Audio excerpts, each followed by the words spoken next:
जब हम किसी तीर्थ स्थान का विचार समझा रहे हैं, हम चीजों का विश्लेषण करते हैं। कई चीजें हैं जो तीर्थ स्थानों को प्रभावित करती हैं। 3 कारण हो सकते हैं। पहला भौगोलिक कारण, दूसरा ऐतिहासिक कारण और तीसरा धार्मिक कथाएं। पहला भौगोलिक कारण हो सकता है क्योंकि कई स्थान इतने सुंदर और प्राकृतिक सौंदर्य से भरपूर है कि आपका मन आध्यात्मिक प्रगति जैसी उच्च चीजों के बारे में सोचता है। जैसे ऋषि हिमालय की चोटी पर जाते हैं और वे हिमालय की आध्यात्मिक प्रकृति से प्रेरित होते हैं। इन स्थानों में नदियां, झीलें, महासागर और पहाड़ शामिल हैं। ये अनुभव आत्मा को परमात्मा से जोड़ सकते हैं।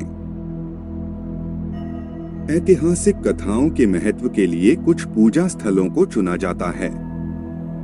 उदाहरण के लिए अयोध्या हिंदुओं के लिए यह ऐतिहासिक स्थान होने के साथ साथ तीर्थ स्थान भी है।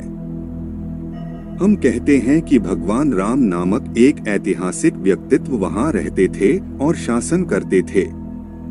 हम खुदाई कर सकते हैं और कुछ पुरातत्व अनुसंधान कर सकते हैं और खगोलीय पैटर्न का अध्ययन करके रामायण को ठीक से जान सकते हैं। कुछ विशेषज्ञों के अनुसार यह 7000 से 8000 साल पहले हुआ था, क्योंकि रामायण के कुछ अध्याय हमें भगवान राम के जन्म के दौरान सटीक सितारों की स्थिति प्रदान करते हैं। आधुनिक वैज्ञानिक विधियों से हम राशियों और अन्य सितारों की स्थिति की पहचान कर सकते हैं और रामायण के समय के बारे में पता लगा सकते हैं। कुछ जगह सिर्फ पौराणिक कथाओं के लिए हैं।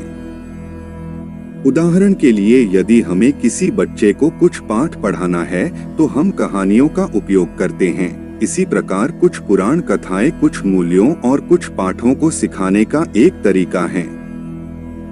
उदाहरण, बाइबल में इतनी सारी कहानियां हैं, वह सारी की सारी सच नहीं हैं। इसी तरह कई हिंदू कहानियों के पास इसका कोई प्रमाण नहीं है, लेकिन वे जीवन में बहुत महत्वपूर्ण सबक सिखाती हैं। जैसे दादी और नानी की कहानियां। ऐसी ही एक पौराणिक कहानी देवी दुर्गा के बारे में है और उन्होंने राक्षस महिषासुर को कैसे हराया। महिषासुर आधा दानव और आधा भैंसा था। आधुनिक समय में जिस स्थान पर उनका युद्ध हुआ उसे मैसूर कहा जाता है। कन्नड़ में इसका अर्थ है भैंसों का शहर, जो महिषासुर से आता है। हम इस कहानी को साबित नहीं कर सकते, लेकिन यह कहानी बुराई पर अच्छाई की जीत का पाठ पढ़ाती है। यह स्थान मैसूर की पहाड़ी की चोटी पर है और इसलिए यह कई हिंदुओं के लिए एक तीर्थ स्थल है।